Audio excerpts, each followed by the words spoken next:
যে ব্যক্তি সকাল বেলা তিনবার তেলাওয়াত করবে আউযু বিল্লাহিস সামিউল আলিম মিনাশ শাইতানির রাজিম, এরপরে সূরা হাশরের শেষ তিনটি আয়াত তেলাওয়াত করবে, রব্বুল আলামিন ওই ব্যক্তির জন্য ৭০,০০০ ফেরেশতা নিয়োগ দিবেন যারা সারা দিন ওই লোকের জন্য মাগফিরাতের দোয়া করবে।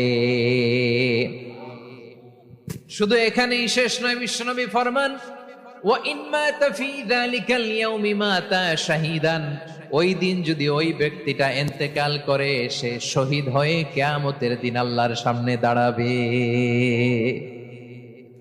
সকালবেলা যদি পড়েন তিনবার আউযু বিল্লাহিস সামিউল আলিম মিনাশ শাইতানির রাজিম তিনবার পড়ে সূরা হাশরের শেষ তিন আয়াত যদি তেলাওয়াত করেন, তাহলে আপনার জন্য আল্লাহ তাআলা ৭০,০০০ ফেরেশতা নিয়োগ করবে। সারা দিন তারা আপনার জন্য মাগফিরাতের দোয়া করবে, আর ওই দিন ইন্তেকাল করলে আল্লাহ তাআলা শহীদ হিসেবে আপনাকে কিয়ামতের দিন দাঁড় করাবেন। সুবহানাল্লাহ। এত